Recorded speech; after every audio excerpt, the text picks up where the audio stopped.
We are but messengers. Every once in a while we perish at the mercy of the weighty stories we carry. But sometimes we prevail, and the stories we carry change the world.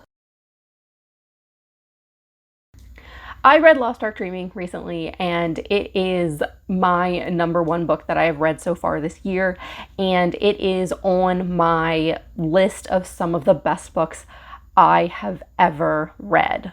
I knew from reading the first chapter that I just loved the writing of this story, and I thought this would be a story that I would really enjoy, and it was. It did not disappoint at all. It was perfection from page 1 to page 175. It is a very short book, and it packs a lot into 175 pages.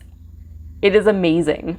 So what is Lost Ark Dreaming about? This is one of the books that is just so hard to describe because there's so much going on here and there's so many layers to this story. So in one aspect, it is a thriller. We follow these three characters as they are going about their lives in this tower. So the world, or at least the part of the world that they are in, is covered in water, and humans have constructed this tower so that humans can live in this tower since there is no land. And there's kind of this class system within the tower where humans that are lower class live undersea, and then humans that are higher class live higher in the tower. And we follow these three characters as they are going about their day, and they are investigating something that went wrong in the tower.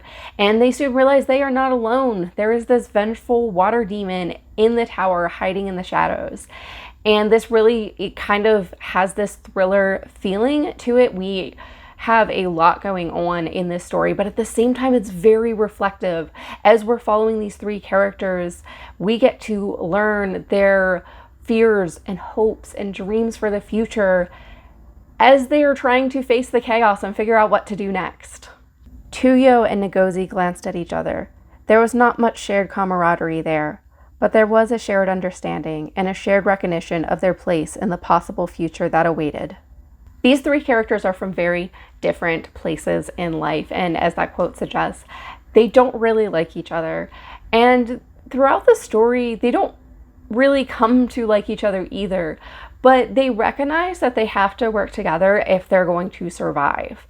And this story is about survival. It's about survival on so many levels. The humans created this tower in order to survive because the earth is now covered in water. They can't live on the land anymore.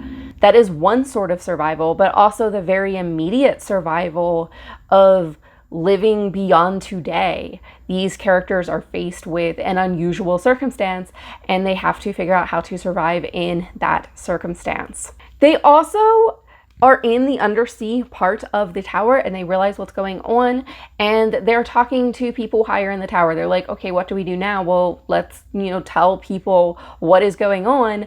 And they soon realize that the people higher in the tower think they're overreacting, and maybe they don't actually think they're overreacting, but they think that they know what's going on, and they're trying to stop the panic and just stop people from finding out what's going on and quiet and shut the story down. So our main characters are just smack in the middle of all of this, and they do not want to come together and figure this out, but they have to in this story. Many names you called us: Tikalik, Walking Fish, Mami Wata, Yemoja's Child. Did you ever wonder if the name for us was the name for you? Human? At the heart of this story, this is a book about humans and human nature in those moments of survival.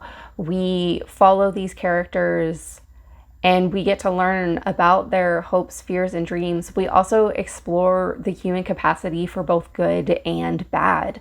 Humans have the capacity to work together, to survive together, and to lift each other up. But humans also have the capacity to push each other down and climb on top in order to survive. And we really explore both sides of that and the warring nature within humans inside of this story. This is a very reflective story, but it's also a very fast-paced story. We have very short chapters in this book, and the short chapters really set the pace and build the tension as everything is going on. So we have the tension of the characters exploring their inner thoughts and feelings, and the tension of what's actually going on around them, the things going on in the tower, and learning about the secrets that might be happening among the people in the tower, as well as these water demons that are possibly trying to attack them, just everything. So much is packed into this little book, and it was beautiful and perfection, and I love it. Dangerous is a name for things we do not understand. I am a thing that is not understood, both among my people and among yours. The ending of this story is truly devastatingly beautiful. I love it so much. It is like the most perfect ending of a book ever. And it's perfect because it's an open ending. This is a story that asks a lot of questions and does not give easy answers, or it might not give answers at all. Literally, we end the book without knowing where all the cards fall. And we have hope for the future. One of the quotes in this book, let's see if I can find it. At least there's hope in forward. That's one of the things one of our characters' parents or parental figures say, and that's something that they think about during their time in this book, during their journey from so much that they are going through. At least there's hope in forward. And our characters continue to push forward and try to push their whole people forward.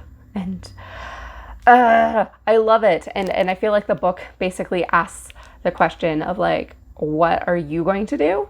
And then it doesn't answer it. It leaves you. It leaves you with so much to think about. And that is one of the reasons this book is my book of the year so far. We're not even halfway through the year yet. I read this book in May, so we are not halfway through the year. And it is so far, it is my book of the year. So it is among my favorite books. And I think one of the reasons that it's going to remain on that list is just because I'm thinking about it so much.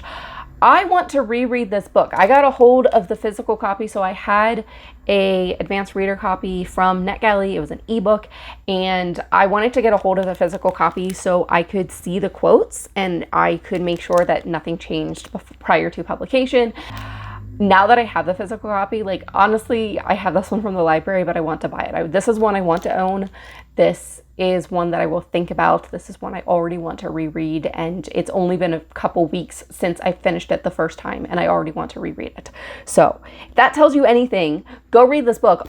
If you watched this far in the video, let me know your thoughts in the comments. Maybe leave a wave emoji if you don't have anything to add, and let me know your book of the year. What has been the best book you have read so far this year in the comments, and I hope to see you in another video. Happy reading.